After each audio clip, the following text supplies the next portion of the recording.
ومن يطع الله والرسول فأولئك مع الذين أنعم الله عليهم من النبيين والصديقين والشهداء والصالحين. السلام علیکم ورحمۃ اللہ وبرکاتہ. الحمد للہ رب العالمین والصلاة والسلام علی رسولہ الامین وعلی آلہ وصحبہ اجمعین ومن تبعہم بإحسان إلی یوم الدین. اما بعد فاعوذ باللہ من الشیطان الرجیم. بسم اللہ الرحمن الرحیم. وَيَعْبُدُونَ مِن دُونِ اللَّهِ مَا لَا يَضُرُّهُمْ وَلَا يَنفَعُهُمْ وَيَقُولُونَ هَؤُلَاءِ شُفَعَاؤُنَا عِندَ اللَّهِ. سیرت النبی کا آج یہ چوتھا درس ہے. آج کے درس میں عمرو بن لحی الخزاعی کے کردار کا ذکر کیا جائے گا کہ مکہ میں جزیرہ عرب میں جہاں مکمل توحید تھی، اس توحید کو بدل کر اس شخص نے کیسے شرک کو عام کیا، اور پھر عمرو بن لحی الخزاعی نے کس طرح سے بت پرستی کے علاوہ دیگر غلط عقیدے، غلط افکار وہاں کے لوگوں میں مشہور کیے، پھیلائے. یمن کا ایک مشہور قبیلہ تھا جس کو قبیلہ خزاعہ کہا جاتا ہے.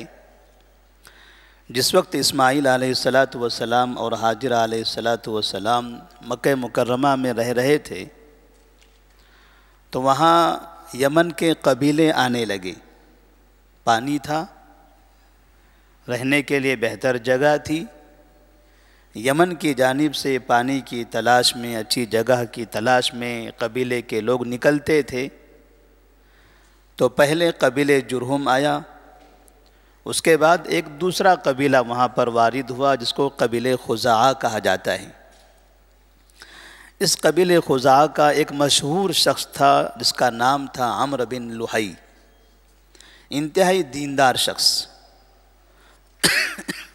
خزاعہ قبیلے کے لوگ اور مکہ کے لوگ اس شخص کو اپنا بڑا مانتے تھے، اپنا پیشوا سمجھتے تھے، علماء میں سے ایک بڑا عالم سمجھتے تھے، جس کی عزت کرتے تھے، جس کی باتوں کو مانتے تھے، جس پر اعتماد کرتے تھے. وہ شخص جو بات کہہ دیتا لوگوں کو اس پر بھروسہ ہو جایا کرتا تھا. دیندار انسان تھا.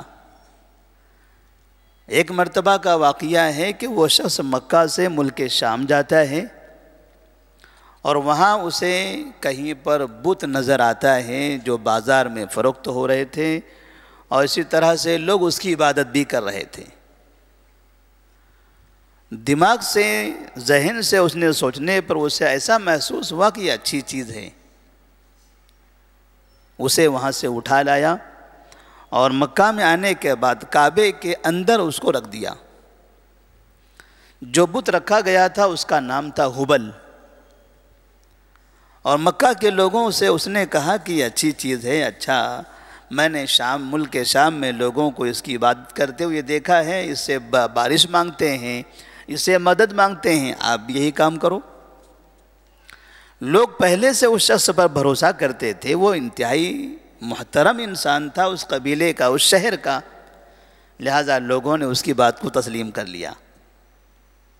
اور اس طرح سے مکہ میں بت پرستی کی شروعات ہو گئی. یہاں پر دو باتیں ہیں. عام طور پر ہمارے معاشرے میں کبھی کبھار میڈیا میں ہم یہ سنتے رہتے ہیں کہ مکہ میں پہلے بت پرستی تھی، وہ ہمارا شہر ہے. لوگ کہتے ہیں وہ ہمارا شہر ہے، پہلے وہ ہماری جگہ تھی، مسلمانوں نے اس پر قبضہ کیا ہے. تو مکہ شہر بت پرستوں کا نہیں تھا.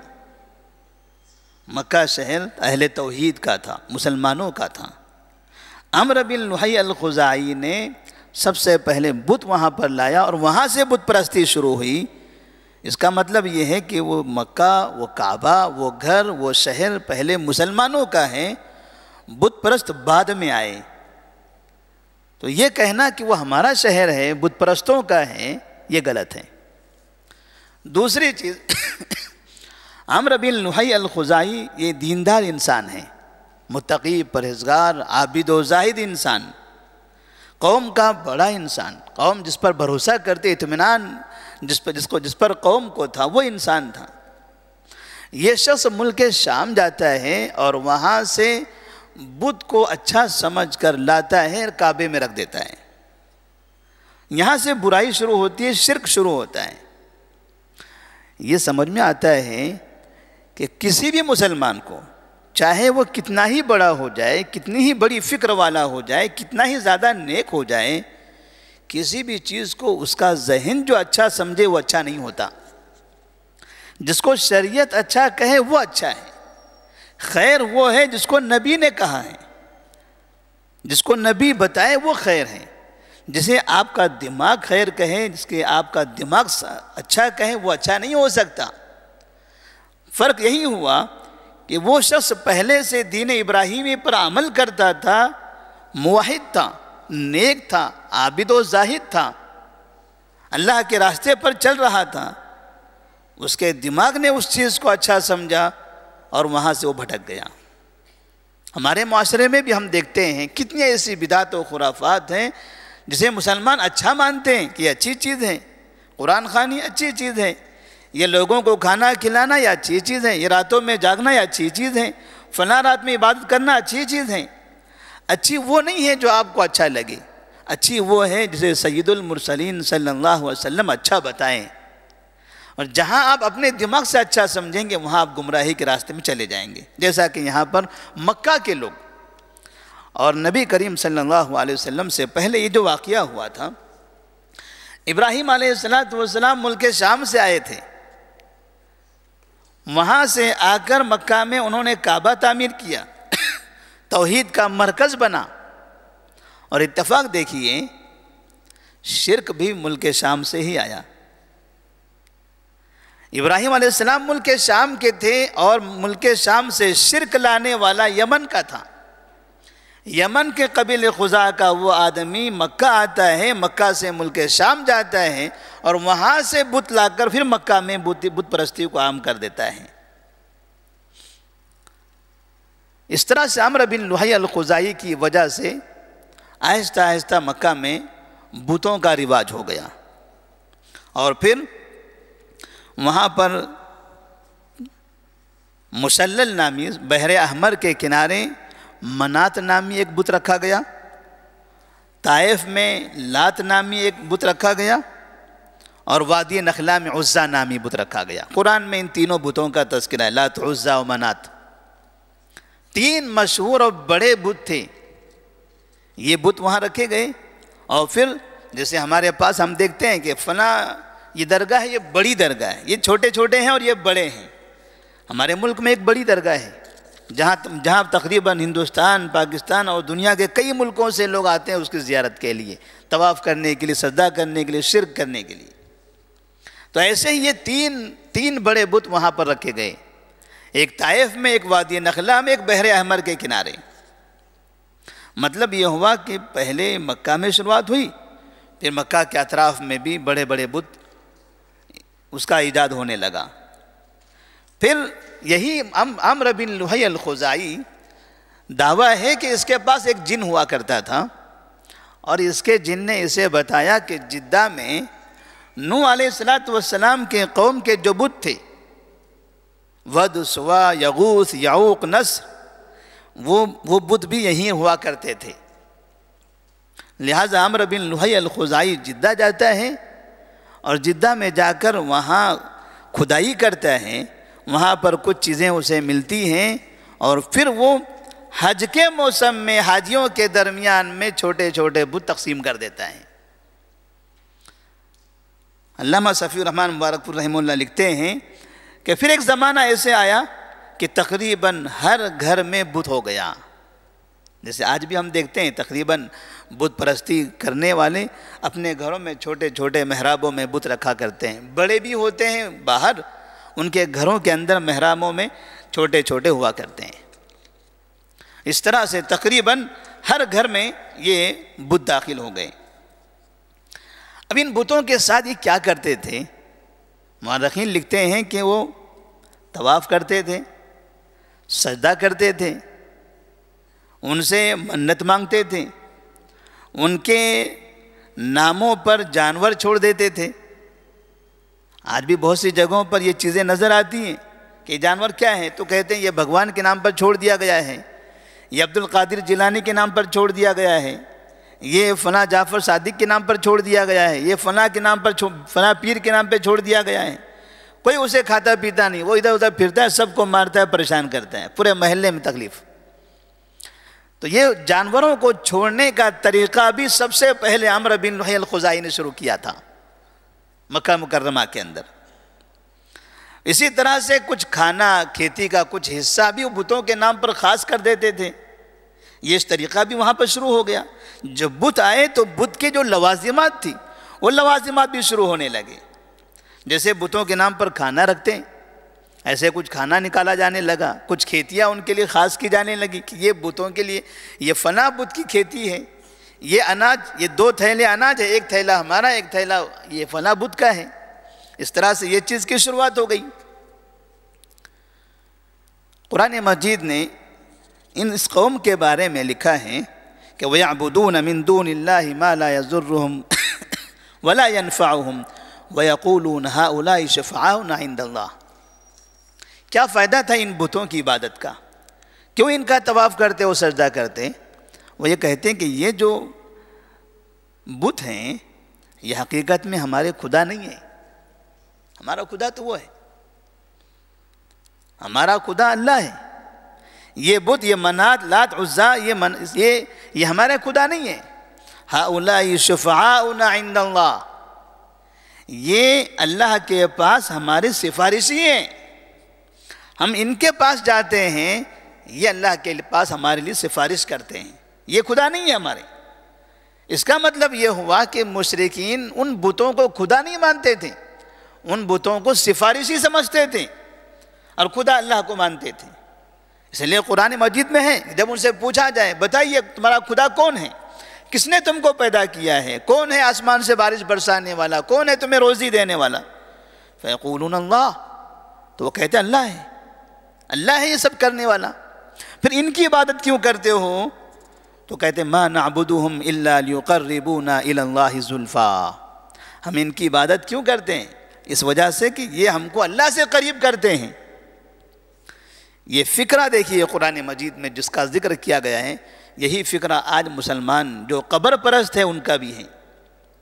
مسلمانوں سے پوچھا جائے آپ درگاہوں پر کیوں جاتے ہیں، کیا وہ تمہارے خدا ہیں؟ کہتے ہیں نہیں، ہمارا خدا تو وہ ہے۔ پھر یہ کیا کرتے ہیں؟ یہ ہمارے لیے اللہ کے پاس سفارشی ہیں، اللہ کے مقرب بندے ہیں، یہ وسیلہ ہیں، ان کے پاس جائیں گے یہ ہمارا بیڑا پار کر دیں گے۔ پھر طواف کیوں کرتے ہو، سجدہ کیوں کرتے ہو، دعائیں کیوں مانگتے ہو، منتیں کیوں مانگتے ہو؟ یعنی جو مشرکین مکہ کرتے تھے وہ سارے کام مسلمان کر رہے ہیں آج کل۔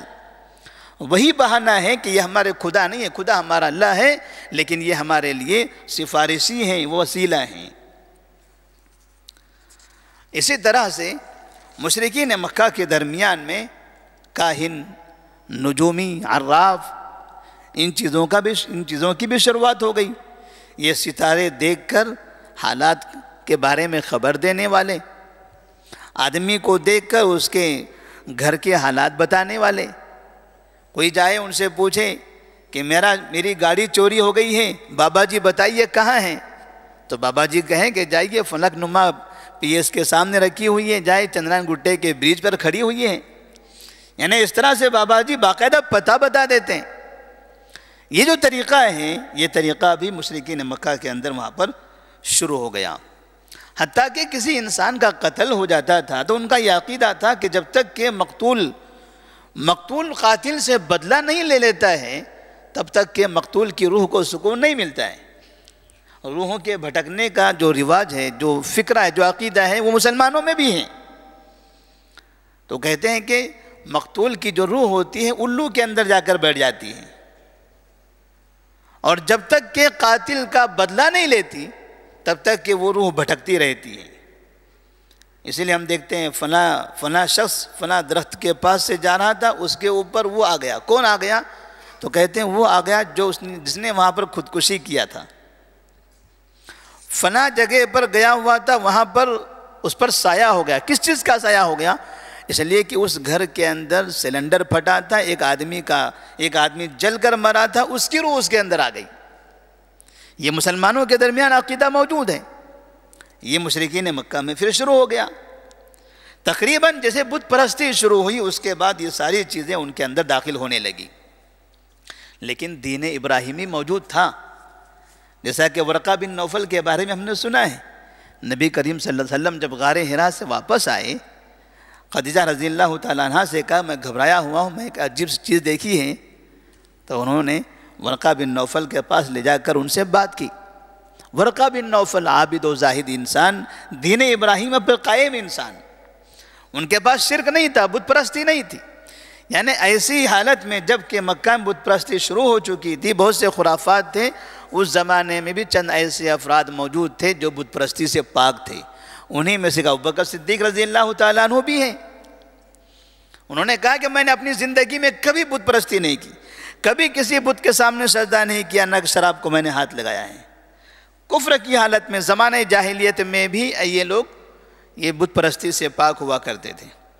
اس طرح سے ایسے کئی طرح کے رسم و رواج مکہ والوں کے درمیان شروع ہو گئے۔